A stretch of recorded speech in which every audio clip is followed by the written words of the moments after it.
Hello, everybody. Thank you very much for coming along. My name's Jack, and today we're going to be talking a little bit about universal JavaScript. So this is me on Twitter, Jack_Franklin. I work for a company in London called Pusher. Out of interest, who's heard of Pusher? That's pretty good. That's more than I was expecting. Thank you. Just very briefly, Pusher is a hosted real-time infrastructure API provider. So if you want to add real-time functionality to your app, your website, whatever, without having to bother with any of the infrastructure and managing it and scaling it, etc., come chat to me. We can help. That's that. This is also my first talk outside of Europe, which I'm pretty excited about. So thank you very much to Fluent for accepting it. I know it's going to go well, though, because I've got my Batman socks on. So we're all prepared to go. So really, the idea from this talk started at the company I worked at before Pusher, a company called GoCardless.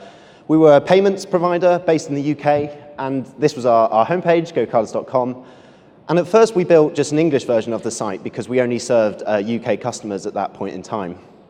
And it was a statically generated site using Jekyll, which takes a bunch of Markdown and produces a website. That worked fine, and then we launched in France, and we needed a French version of the website. So we came up with the best engineering solution possible. We copied and pasted the folder, renamed it to FR, and rebuilt the website again in French. Easy peasy. We kind of got away with that, and then we needed a German version of the site. We launched in Germany, and we couldn't bring ourselves to copy and paste the folder a third time. Once was just about enough. So we started looking into other solutions. And at the time, we knew we wanted to build kind of this framework for managing all of these different versions of the website we would need, different languages, and so on. And on the team of kind of a few JavaScript developers, we were all quite familiar with React. And we began to wonder if we could take this idea of React and put it onto the server. We'd kind of read that this was possible, but we didn't really have any idea about how it went. And we did it. We built a large kind of framework around React for managing multiple versions of the site in different languages. We built it entirely on the server. And then on the very last day, or kind of the penultimate day, we said, oh, what if we took this same JavaScript and generated a client-side version of it and put that into the page as well? So we did, and it ended up being a really nice experience. If you didn't have JavaScript, you'd get it rendered from the server, and when you clicked a link, it would just go back to the server like any traditional website. But if you did have JavaScript enabled, React would kick in locally, and you'd be able to click through really snappily because there were no HTTP requests going back to the server. So it ended up kind of being the best of both worlds. React was a really good fit, and it's React that I'm going to talk a bit more about today. For those who prefer written, I wrote a blog post at Christmas on 24 Ways, which is like an advent calendar for geeks, which hopefully some of you have come across. So this talk really is this blog post in talk form. The slides will go online afterwards. I've got lots of links to this post, other posts, code, etc., all online. Please don't rush to write any URLs down. I'll share all the links afterwards. And with that, that's kind of the intro. The first thing I want to talk about is why this is a good idea, why we should be considering taking our client-side applications and running them on the server. And I'll admit that I was pretty ignorant coming into building the GoCardless site. I was one of these people who did think that we should just build client-side JavaScript applications without really concerning too much about those who wouldn't have JavaScript. So I had this kind of, well, if they've turned JavaScript off, then it's their fault, right, and serves them right. And this is bad. You should not think this. Unfortunately, I did. There was a really interesting study done by the Government Digital Service, or GDS, who run gov.uk, which is the government's official website back in the UK, where I worked for a bit. And they did a study on the number of people who came to gov.uk who didn't have JavaScript on the page. And they found that 1.1%, or 1 in 93 visitors, didn't have JavaScript on the page. Now, you might think that that's not too surprising, but what's more interesting here is of that 1.1%, only 0.2% were people who had explicitly disabled JavaScript in their browser. So 0.2% of that people have gone into their browser and ticked the Turn JavaScript Off box. But 0.9% of these people hadn't done that. They just hadn't got the JavaScript. So this isn't really a case of helping the people who have explicitly chosen not to have JavaScript. It's helping the people who, for whatever reason, don't get JavaScript. And this is the blog post which I've got linked to supports this and just says only a small slice of people don't actually run JavaScript. The ones who don't get it haven't done so out of choice. And Jake Archibald takes this point further when he talks about progressive enhancement not being about people who have turned JavaScript off. And then he rambled about service workers for a few hours or something, I don't really know. And you can think about the reasons why people might not have JavaScript. There's this really interesting flowchart by a gentleman called Stuart Langridge. That's a link down the bottom, by the way. Thinking about the reasons why we might lose JavaScript as someone's browsing the page. If you're on a train, you might go through a tunnel. As you're requesting the page, you might lose the JavaScript. The UK rail network, I'm pretty sure, was routed around no signal. So that's quite common for me back home. Your HTTP requests can hang. A firewall could get in your way. There was a case, Sky, who are an internet service provider in the UK. At one point, their systems thought that jQuery was a virus. Some of you might think that's a great decision, but what it meant was a ton of websites broke because suddenly these websites that depended on jQuery didn't have it anymore. And this was nothing a developer had done. This was, well, it probably was. It was someone at Sky who definitely done the wrong thing. You'll see DN could go down as well. You can have a browser add-on messing with something on your page. There's lots of reasons why JavaScript might not make it to the end user, and lots of reasons why they might not be browsing with JavaScript. And this is that 0.9% of the Gov UK visitors. Very few of them had explicitly chosen. Most of them had hit one of these issues or others. Just be clear, I'm not here to advocate for everyone building server-side rendered React applications. There's definitely a time and a place where these are appropriate and will make sense for your use case. They made sense for us at GoCardless, which is why I want to talk about it. But this isn't, I don't want to stand here and go, you should write React. Every website should be rendered on the server. It really does depend on the use case. Additionally, these techniques should map across to other frameworks. React is by no means the only one working on this in this direction. And it should map as well if you just want to write JavaScript without a framework. That should work too.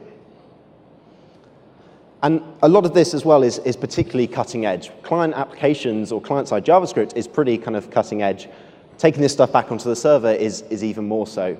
So you'll see here a few code examples throughout this presentation that maybe don't look quite as nice as we'd like them to. This is an area of kind of a lot of progress at the moment. It's being worked on all the time. If I came back next year and did this talk, I expect the code examples would be much nicer. I could say a lot more things were figured out. We're still kind of figuring it out. But it is definitely at the stage where you can use this in production if you'd like. As I said, React paved the way by kind of supporting server-side rendering out the box, if you like, from the very get-go. But other frameworks are working on this. Ember have a fast boot, so Ember users will soon hopefully be able to run that app on the server using this. As we heard from Bradley earlier, Angular are working on this very heavily too. There's the Universal project on the Angular repository. So whilst this talk is React specific because that's where I personally have the experience, this is by no means a talk that you can only take advantage of if you're working in React. Hopefully, as we go and more frameworks kind of buy into this should be something most JavaScript developers can take advantage of. And as I said, all the code and demos are up on GitHub. I've had to take a few of the demos out because I don't quite have enough time, but all the examples I will show you are fully working on GitHub, so you should be able to pull them down and run them locally. If you do hit any problems doing so, please come and find me. I'd love to kind of help you get them up and running and talk through things. So if we start taking a look at a standard kind of React app, it doesn't really matter what this app does, it's probably a to-do list. We have a render method where we define kind of what HTML we expect our application to produce. And then we use React DOM to render this app component into something on the page, in this case, an element with the ID of app. What's really nice, if I've got this big React app, and imagine my app is really complicated, it's a very large app, I can switch it to server-side rendering just by changing this render call down the bottom to render to string. So we don't give it the app component anymore because, the app element because we don't need it, but React instead now will generate a string of HTML rather than rendering to a DOM.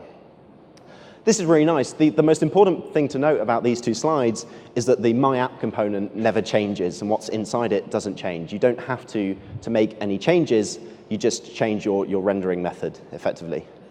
And React is a really good fit for this because of its pure rendering, because it represents all your HTML as virtual DOM using JSX. So it's only at the very kind of last second that you have to just choose if you want it to go into a DOM or just give ourselves a string of HTML.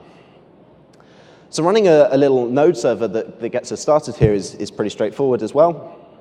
We can import React, we can import my app component, and then I grab the render to string method from the React DOM server package. And I just say get star means any get request, render this markup. So I get this markup constant, which is the result of rendering to string my app. And I do res, which is the response.render. I give it a template, which is my index template. Doesn't really matter what's in there. And I give it the markup. So our server will take a request, generate the HTML that represents my app component, and then spit it back to us in a small HTML template. And that's it. It really is that straightforward. There isn't really too much weird stuff going on. It's not a hack. You don't have to hack into lots of components to make it work. Out of the box, React does a good job of supporting this. And hopefully every other framework will be similar as well when we get there. And you could always just render React on the server if you wanted, if you didn't think having it on the client was beneficial or for whatever reason. And React has two rendering methods to support this. We have render to string. This method will generate HTML with a bunch of additional React kind of meta information in it, because this is designed for the HTML that it generates to be picked up on the client side by React again. And you have render to static markup too, and this is when you are generating HTML that you know will never be manipulated by React on the client. If we take a look at kind of this server, that server, and what it generates, it's pretty dull. It's just an HTML document. It's got that paragraph with these couple of extra React kind of attributes that it needs, and then we've got hello from React. So that's it. We've built a React server-side app, and I could stop now if I wanted to, but obviously there's a bit more to it. So now we've built this server-side, we can start thinking about if we want to go client-side. And if we do, we're actually most of the way there. We need the shared set of components. We have the my app component. We have a server rendering step, just like that little node server I just showed you. We then need a small bit of client-specific code to deal with rendering on the client. And then we need some form of bundler to bundle our JavaScript together into a browser-compatible build that we can send to the users. As I said, you wouldn't necessarily have to go client-side. The whole idea here is that you can build on the server and ship to the client if you'd like to. And one of the key things that makes this approach really nice to work with as a developer is that your components should stay as agnostic as possible. If you start having lots of if-elses, depending on whether a component is on the server or in a browser, that's going to quickly lead to a really tricky environment for you to work with as a developer. What's so nice about this workflow is once you've set up that server and that client rendering, all your components are shared between both, and you don't really have to think about it as a developer. You get a whole lot for free. There are times where you do need to check if you're on the browser or on the server, but ideally you should keep your components as generic as they possibly can. So to generate one of these client-side builds, we're going to use Webpack. I believe there was a talk about Webpack yesterday that some of you hopefully were at. Webpack is humongous. I could tell you about 2% of what Webpack does. It does a whole lot. It's pretty advanced. It's pretty complicated. And I still don't really know how it works at all. But it is really handy for taking a bunch of JavaScript and generating a client-side build. So we're going to use that today. We're going to use it in its most simplest form. You can find lots of tutorials online about how to really kind of battle with it. So rendering on the client, basically we're going to keep things as is. All we need to do is generate that client-side build and also add to our generated HTML a script tag that points to that bundle. So if I change my server-side template, we've got the markup there, which is where the HTML that React generates is slotted into this template. And I'll also include a script tag to build.js, which is a file I'm going to ask Webpack to generate for me. And then I'm going to create a file called client.js, and this file will be responsible for generating the React app on the client side. So I import React and React DOM. I import my component, which is the same one that I'm importing on the server side. And I just call React DOM.render, give it my app, and then tell it where to put it. What's really important here is that when this code runs, when we've got that server-side generated HTML, React doesn't just blindly re-render your entire application. It's smart enough to figure out that the contents of that app div are already a React application. So we're not shipping it down and then React is completely re-rendering everything all over again. React is smart enough to pick up where the server left off. And yeah, just note it's the same components on the client and the server. To get Webpack going, get it playing nicely, we need a ton of plugins and stuff. So we need Webpack, we need Babel Loader, we need the presets, and we need something else probably. We create a Babel RC, and then we can create our Webpack config. As I said, I'm not going to go too much into Webpack and how it works, but effectively here we're giving it the entry, which is client.js. Webpack will take that file, it will then pass all its dependencies, squish them all together, and output a file called build.js into the public folder. And we have this loader here, which basically says for every JavaScript file you encounter along the way, run it through Babel. So we can run Webpack.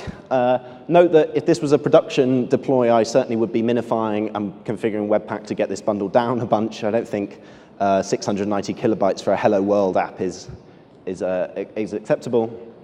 But we run Webpack, and that spits out our app. Top tip, if you are working on an app like this, you can run Webpack -w, and it will continually build as you save files. Webpack's also really clever in that it will cache files, so every time you hit save, it doesn't rebuild your entire bundle from scratch. It can just rebuild a little bit that has changed. So it's really nice to just open a new terminal tab and just run Webpack -w and then forget about it. So just to demonstrate how this might work with an interactive component, I have a component here that is, it's a little app that has a button you can click, and it will increment the count by 1 and display it. Doesn't really matter what it does. This isn't really a very practical example, but the idea here is you can imagine that if you replaced a counter being clicked with some data being fetched, what you'll note is in a minute on the demo, even when I turn JavaScript off, although I can't click the button, I still get the counter rendered. So we're not talking here always about having your entire app working fully on the server, but at least giving something to the user rather than nothing. If you imagine your API, your app, is maybe listing a table of data from your API, and it's got a button by each row that says delete, and maybe the delete button needs JavaScript. It has to run in a JavaScript environment in the client. That's kind of fine. If I have a dodgy signal, worst case, I'm going to get a table with the delete buttons that don't work, but at least then I've been given some data. This is kind of what I'm trying to demonstrate with this, and hopefully this will play. So this is with JavaScript on. You can see I get the count, and I can click it, it goes up. If I disable JavaScript and refresh, the button doesn't work now because I've turned JavaScript off, but I do get something back down from the server.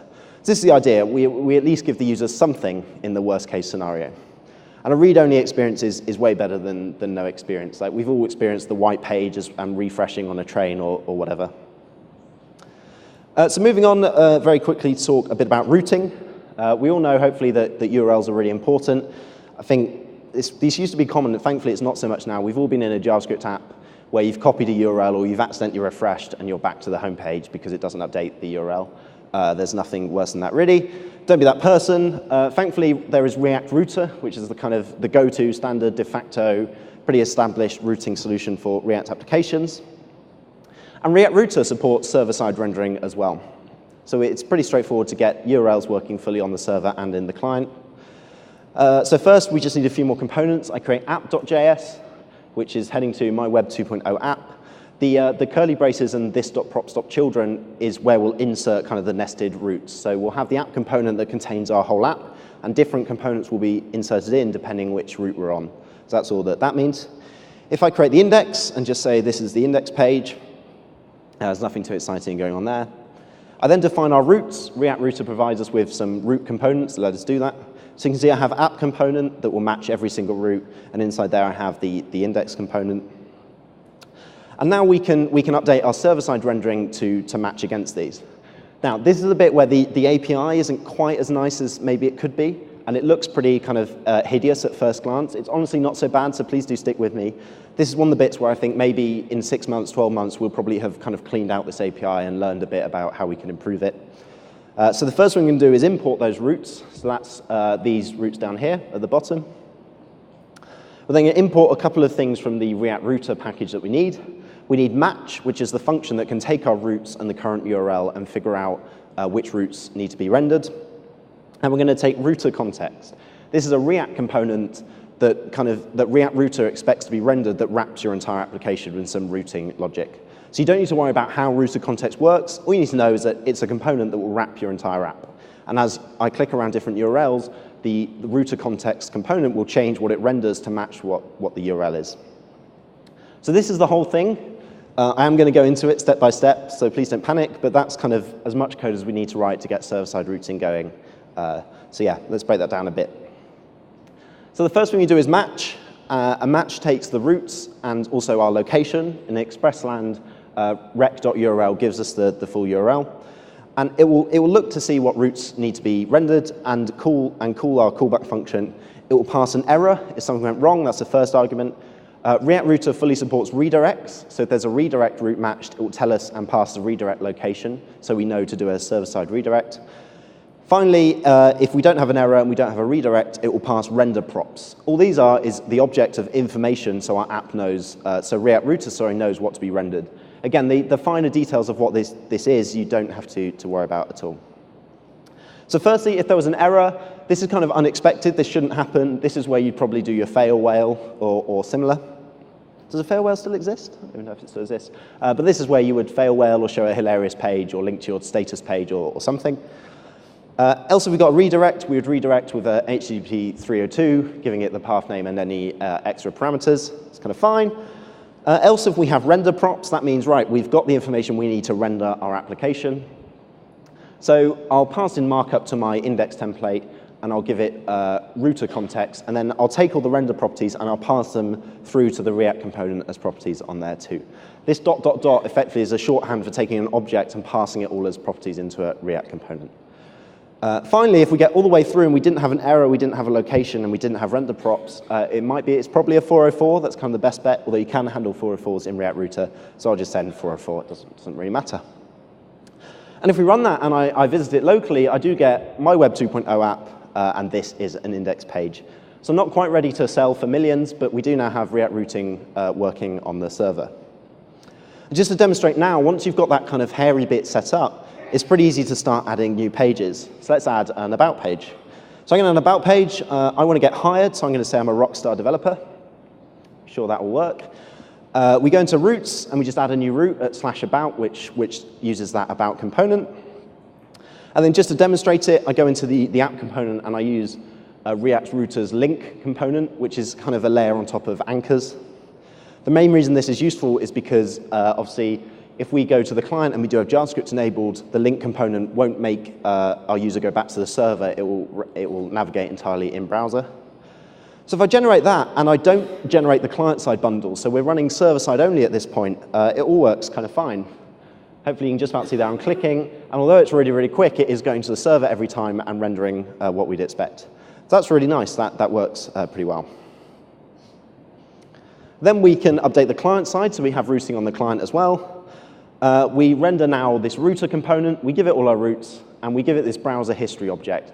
That basically configures React Router so it will use the HTML5 push state API rather than doing like hash bangs in the URL and weird hacks. So we just get it to use nice URLs effectively. If I regenerate with Webpack, it's probably tricky to see, but I think that's playing, it is playing. But now I can go forwards and back, I can click the links, and I'm never once hitting the server. This is now all local. But if I went through a tunnel, my JavaScript died, whatever, this would still work. I'd just start going to the server every time. So it's a really kind of nice, seamless experience, regardless of if I do or don't have JavaScript. The final bit I just want to touch on is dealing with data on the server and the client, because this is kind of fine, but most React apps tend to hit some API to render some data, that kind of thing. I don't think many people have put apps like this live. And just a bit more of an extra caveat, this area is even more work in progress than server-side rendering generally. A lot of people are still figuring out the best way to deal with this. So there's a fair amount of unknowns. A lot is changing, but we do have some idea of kind of the direction we're heading in. The problem here is we want to be able to fetch data on the server and or the client. But if we're on the client and we get data from the server, if that server has already made the HTTP request to our API to get the data we want to render, I don't then want the client to immediately make that same HTTP request again. That's just a waste of a request. It's pointless, and it doesn't do any good. So we can't really, we can't just like chuck fetch call in our React components because it won't work. So we do need to kind of reach out to a library to make this work for us. There's one that I've used a few times called async props. It's created by Ryan Florence, who's one of the two main contributors to React Router. It's not production ready, it's still a work in progress. In the GitHub repository, the with async data folder has an example of an app working. So async props asks us to define this load props method on each of our React components. And it does something async. In this case, I fetch data from GitHub for my username, and then we just have to call back with the data we found. So async props will look for this method, call it, and get the data back from it. And then we can refer to this data in our render call as if we had it without having to deal with the async part of it. So I can reference this.props.github.public_repos, which is a bit of data that the GitHub API returns to us.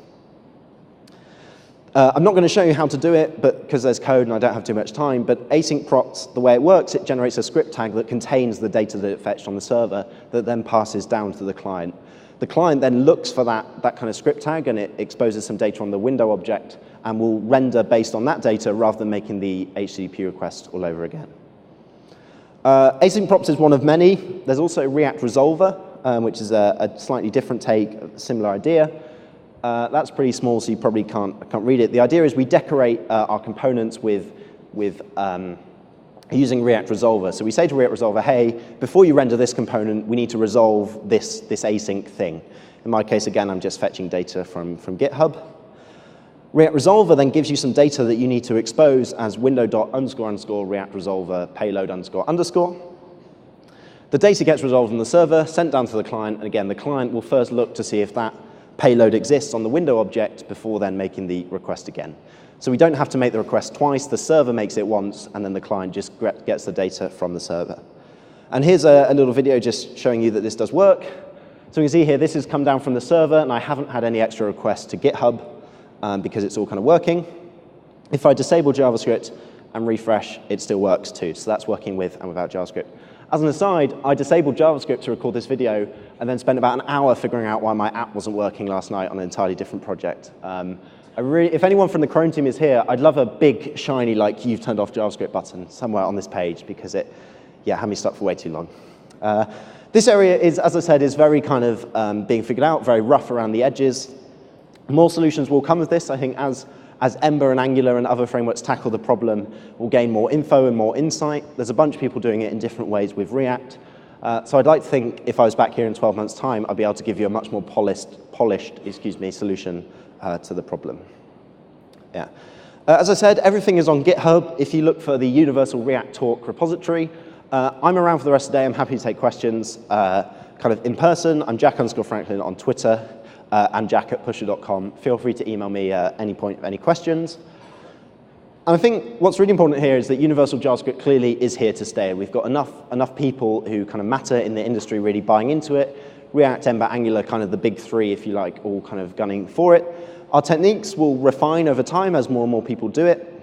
If you think back to where we were with client-side applications maybe a couple of years ago, I feel like we're kind of at that point with server-side applications and things will improve. Long term, what I'd like to see is frameworks doing most of this for us, so it's almost effortless for a developer to add server-side to a project. And eventually even get to the point where we can build server-side by default because really there's no reason not to. There's not much additional overhead to a developer in terms of effort and time, and it just all kind of works out of the box. That's where I'd like to get to. I think we're heading there, but as you can see right now, there's a bit of work to be done. Just some more links for you. There's the Universal React blog post on 24 ways. We wrote a blog post about how we built the GoCardless.com, the React Universal React application, which, again, these are all links. The GoCardless.com website is actually entirely open source, so you can go and check it out. I don't work there anymore, so whatever's happened in the last few months, nothing to do with me. And there is also a Universal React example app. So, yeah, the GoCardless.com repo is a complete mess, which I'm sure it's not, then it's not me. If you're a fan of React, I know that we're about 5,500 miles away from London, but I am doing 2 workshops there, if anyone's particularly keen or has also come halfway around the world like me. Come and do a day of React on the 16th of March or the 10th of June. But all that remains for me to say is thank you very much for listening. As I said, that's my Twitter handle. I blog at javascriptplayground.com. Love it if you could go and check that out. I'll put the slides onto Speaker Deck, where I'm Jack Franklin. And finally, I'm jack@pusher.com if you've got any questions. I'm around for the rest of the day, and I'd love to chat through this stuff in person as well. So please do come and find me. I'm like 1,000,000 feet tall, and I'm wearing a grey Pusher t-shirt. So yeah, thank you very much for listening. And yeah.